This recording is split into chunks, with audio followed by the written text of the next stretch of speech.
Praise the Lord, praise the Lord, praise the Lord. Welcome in beginning church. मैंने आपको पहले ही बहुत कुछ यीशु मसीह के बारे में बता चुका है, पर आज जो यीशु की हमद होंगी है ना, अगर आप स्ट्रगल में होगा, अगर आपको हीलिंग चाहिए, अगर आपको पवित्र आत्मा चाहिए होगा, इस सरमन के बीच में आपको पवित्र आत्मा मिल जाएगा।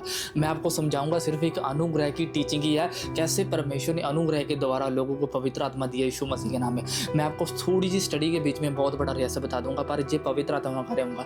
मेरी निवेदना, मेरी प्रार्थना है, जी मीटिंग को पवित्र आत्मा आपके हाथों में ले लेगा यीशु मसीह के नाम में। चलो चलते सीधा बाइबल में आपको पहला चीज़ समझा दूँ। अगर आप स्ट्रगल के बीच हो, प्रभु इसको फॉलो करने के लिए नहीं कहते। बाइबल कहती है आपने सिर्फ एक ही चीज़ को फॉलो करना है, वो है यीशु को। अगर आप यीशु को फॉलो करेंगे, मेरे दोस्त, जितना मर्जी बड़ा पहाड़ क्यों ना होगा, वो सरक जाएगा यीशु मसीह के नाम में। पर मैं आज आपको यही चीज़ समझाने के लिए आया हूँ मेरे दोस्त की बाइबल जो होती है ना, जो बाइबल का मीनिंग होता है, basic information before early birth. Bible सिर्फ प्रभु यीशु मसीह की हम, उसकी क्रिया, उसके कारनामे, उसने जो जो अपने लोगों के साथ किया, वो सभी कुछ मतलब बताने के लिए, जाहिर करवाने के लिए प्रभु ने आपको चुना है यीशु मसीह के नाम में। मैंने ऐसे लोग देखे जो स्ट्रगल के पीछे भागते हैं, यीशु मसीह के लोगों को मतलब जो यीशु मसीह की अनुग्रह के द्वारा लोग चुने जाते हैं, उनको इग्नोर कर देते हैं। पर मेरे दोस्त, बाइबल ऐसा नहीं कहती कि आप केवल स्ट्रगल को फॉलो करते रहो। मैं आपको समझाता हूँ यीशु मसीह के नाम में। चलो मैं आपको पहले एक छोटा सा दृष्टांत समझा दूँ। सोचो कि एक बहन जाती है, 4 साल से प्रभु में जा रही है, उनको प्रेयर करनी नहीं आती। वो भी 4 साल से प्रभु में जा रही है, दूसरी भी, उनको प्रेयर करनी बहुत आती है। वो पढ़ी लिखी है, वो पढ़ी लिखी नहीं है। पर अब हम देखा जाए कि अगर वो बाइबल को ज़्यादा पढ़ते, इसका मतलब ये है कि वो परमेश्वर के सामने धर्मी है। आप बताओ जी, ऐसा करने में आगे बाइबल कहती परमेश्वर तक किसी का पक्षपात ही नहीं करता, फिर तो पक्षपात नहीं हो गया अगर हम उसको धर्मी ठहरा दिए। इसलिए मेरे दोस्त, मैं आपको समझा दूं कि बाइबल कहती है यीशु मसीह सिर्फ ये मसीही लोगों के लिए नहीं मरा, वो पूरी दुनिया के लिए मरा है यीशु मसीह के नाम में। मैं आपको समझाता हूँ किसी तरह से, क्योंकि बाइबल हम जब चलते हैं ना, कहता रोमियो 4 उसकी 4 में लिखा, कहता काम करने वाले को कहता मजदूरी देना दान नहीं परंतु हक समझा जाता है। आप में कैसे कौन लोग है जो अपने घर में कोई भी मतलब सोचो कि एक्सटेंशन कोई भी मतलब घर का काम कराना होगा, अगर दिहाड़ीदार को बुलाते हैं, बाद में आप उसको जब सैलरी उसकी पेमेंट देते हैं, आप बोलते हो कि ले यार ये तो मैं तेरे को दान दे रहा हूँ, मैं तेरे को तोहफा दे रहा हूँ। आप ऐसा कहते हो, नहीं देते, क्योंकि बाइबल कहती है ना, काम करने वाले की मजदूरी को दान नहीं परंतु हक समझा जाता है। अब मजे की बात पता है क्या है? अब मजे की बात आपको समझनी पड़ेगी। अगर आप ये समझो, आपके ऊपर अनुग्रह परमानेंटली आ जाएगा यीशु मसीह के नाम में। यहाँ पर लिखा गया 5 में, कहता परंतु जो काम नहीं करता वर्ण व भक्तिहीन के कहता धर्मी ठहराने पर विश्वास करता है, कहता लिखा, कहता उसका विश्वास उसके लिए धार्मिकता गिना जाता है। कहता जिससे परमेश्वर बिना कर्मों से धर्मी ठहराता, उसे दाऊद भी धन में बोलता है यीशु मसीह के नाम। अगर मेरे दोस्त आपने काम किया तो मतलब जी आपने काम किया, ये प्रभु ने काम नहीं किया। अगर प्रभु ने कोई काम किया, फिर प्रभु ने काम किया। अगर पवित्र आत्मा के पास आती है ना मेरे दोस्त, पवित्र आत्मा दिखाती है कि मैं कितनी सामर्थ्य, प्रभावशाली और शक्तिशाली हूँ, पर आपने अपने आप को प्रकट नहीं करना, अपने पवित्र आत्मा के कामों को प्रकट करना है। जैसे यहाँ पर लिखा गया, बाइबल कहती है ना, जो काम ही नहीं करता, फिर बाइबल कहती है वो किस पे भरोसा करे। सोचो, जो एक बहन थी, वो मतलब बाइबल नहीं पढ़ती थी, पर वो एक इंसान के ऊपर भरोसा रखती थी, वो थी यीशु मसीह के ऊपर। बाइबल कहती वो लिखा है ना, जैसे कहता परंतु जो काम नहीं करता वरन भक्तिहीन के धर्मी ठहराने पर विश्वास करता, कहता उसका विश्वास उसके लिए धार्मिकता गिना जाता है। ये धार्मिकता शब्द वही शब्द है जिसको बोलते हैं कि प्रभु बोलता है कि मैंने तेरे बीच तो कोई गुनाह ही नहीं पाया, मैंने तुम्हारे अंदर कोई भी गलती नहीं पाई। ये मेरे दोस्त की बहुत बड़ी हिस्ट्री है यीशु मसीह के नाम में।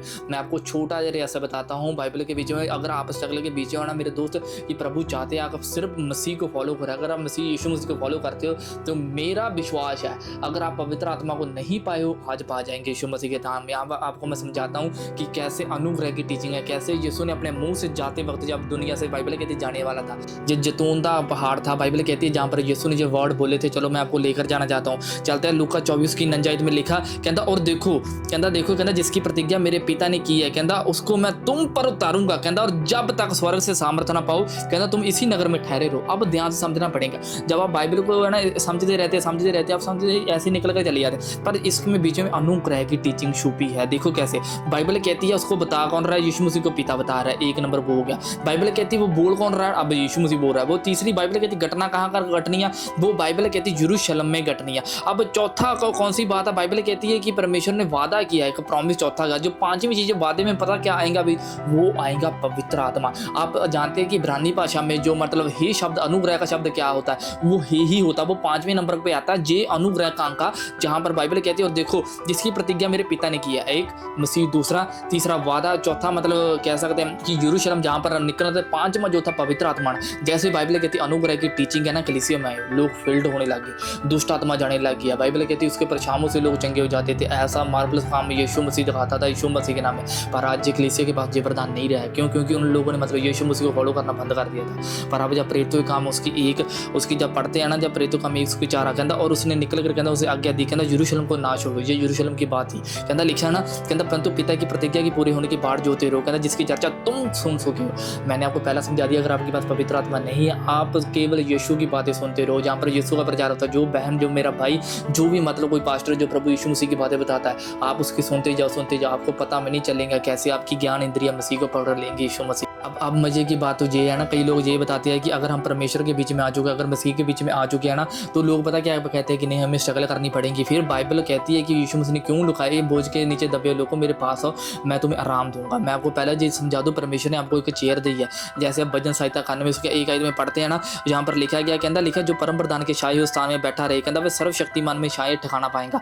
यहाँ पर जो सर्वशक्तिमान का शब्द आता है ना, ये बहुत खतरनाक। ये सबसे पहला एलोहिम, बाइबल में सबसे पहला शब्द एलोहिम को आया जब इब्राहिम, बाइबल कहती है जो मूर्ति पूजक था, बाइबल कहती है जब प्रभु ने उसको बुलाया था, वो अनुग्रह के द्वारा बाइबल कहती है उसको बुलाया था, जब बाइबल कहती है उसको बलवंत किया था। जहाँ पर लिखा जो परम प्रधान के शाये बैठ रहा। अब परम प्रधान पता क्या था, मैं आपको कोई फोटो दिखा रहा हूँ, जय पवित्र स्थान, जय महापवित्र स्थान। बाइबल कहती है जो महापवित्र स्थान में बैठा रहेगा वो ही क्रूब के ऊपर बाइबल कहती है ब्लेसिंग पाएगा। आज मैंने देखी सिस्टर ऐसी देखी, ब्रदर देखे जिनका एक हाल नहीं होता, वो एक ही प्रेयर रिक्वेस्ट यार मैं ये चीज़ करना चाहता हूँ। क्यों? क्योंकि वो परम प्रधान, बाइबल कहती है ना जो परम प्रधान के शाये। आपको पता है जो छाया होता है वो क्या होता है?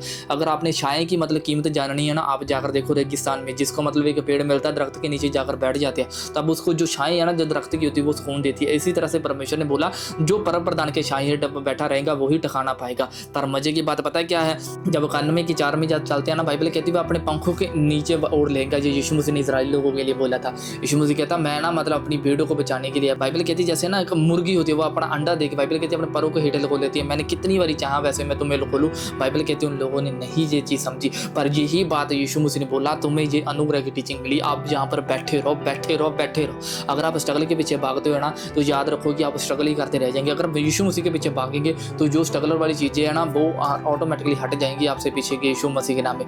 बहुत बड़ा रेस्ट, बहुत बड़ी हिस्ट्री जो अभी मैं आपको समझाने वाला हूँ, क्योंकि मैंने ये चीज़ें पढ़ी है जब मैं बाइबल पढ़ रहा था। जब मती में चलते हैं ना जो उसमें लिखा गया, मती 11 उसकी 28 की 29 की 30 में लिखा, कहता ये सब परिश्रम करने वाले बोझ थले दबे लोगों मेरे पास हो मैं तुम्हें विश्राम।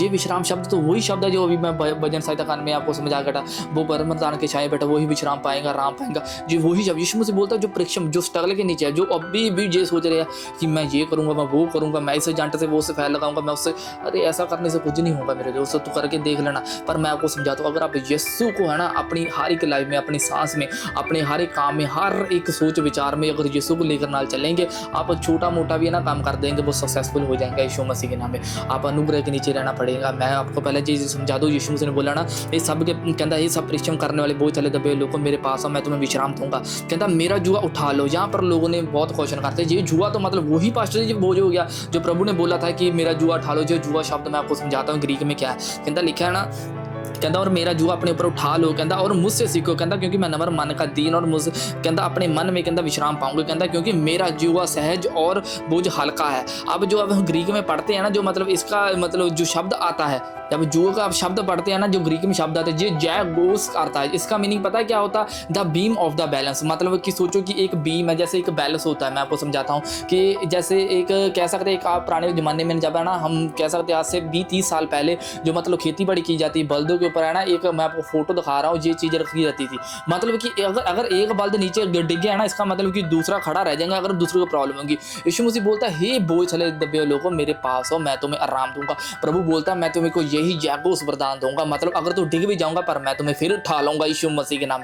यही तो अनुग्रह की टीचिंग है। अगर आपने गाड़ी का स्टीयरिंग देखा तो अगर आप एक साइड को लेकर चलते जाएंगे आप ठोक देंगे। प्रभु बोलता है कि इसको बैलेंस बनाना पड़ेगा। जब बैलेंस बनाएंगे आप एक क्षेत्र में पहुंच जाएंगे। यही जो है ना मतलब जो शब्द आता है जहाँ पर मेरा जुआ उठा लो, जी प्रभु ने ये शब्द ग्रीक में बरता गया है मेरे दोस्त। इसलिए मेरे दोस्त बाइबल कहती है अब हम परम प्रधान परमेश्वर के छाए हेठ जा सकते हैं। पर मैंने लोगों को देखा वो प्रभु यीशु मसीह की आज भी ये टीचिंग को इग्नोर कर चुके हैं, अभी भी स्ट्रगल के पीछे है मेरे दोस्त की। अब जब भजन जब इब्रानिया की पुस्तक में डालते हैं, इब्रानिया 10 उसकी 19-20 आयत में लिखा कहता इसलिए हे भाइयों कहता जब हम प्रभु यीशु मसीह के लहू द्वारा कहता उस नए और जीवते मार्ग में पवित्र स्थान में प्रवेश करने का हिवाब हो गया। ये वही पवित्र स्थान है जहाँ पर बाइबल कहती है स्वर्गदूत आते थे, परमेश्वर आते थे, मूसा बात करता था। बाइबल कहती है इजराइली लोग डर जाते थे, एक साल में एक ही बारी प्रवेश करते थे। बाइबल कहती है, ये बाइबल कहती है इसलिए हे मेरे भाइयों कहता यीशु मसीह के द्वारा कहता उसके नए जीवते मार्ग के द्वारा पवित्र स्थान में प्रवेश करने का हिवाब हो गया, मतलब दिलेरी हो चुकी है, अब डरो ना। कहता लिखा जो उसके पर्दे के कि अर्थात अपने शरीर में होकर हमारे लिए अभिषेक किया यीशु मसीह के नाम में। अब मेरे दोस्त कोई दंड की आज्ञा नहीं रही, कोई भी मतलब शराब नहीं रहा। अगर आपने कोई गलती गुनाह भी किए होंगे, आप यीशु मसीह को फॉलो करते जाओ। मैं सच कहता हूँ, बाइबल कहती है ना, जो अनुग्रह का प्रदान पाते हैं वो मतलब पाप के ऊपर राज्य करते हैं, पाप उनके ऊपर राज्य नहीं करेंगे यीशु मसीह के नाम में। God bless you church. मिलते हैं अगली वीडियो में, अगले सर्मन में। आप हमारे यूट्यूब चैनल को जरूर सब्सक्राइब करो। Praise the Lord.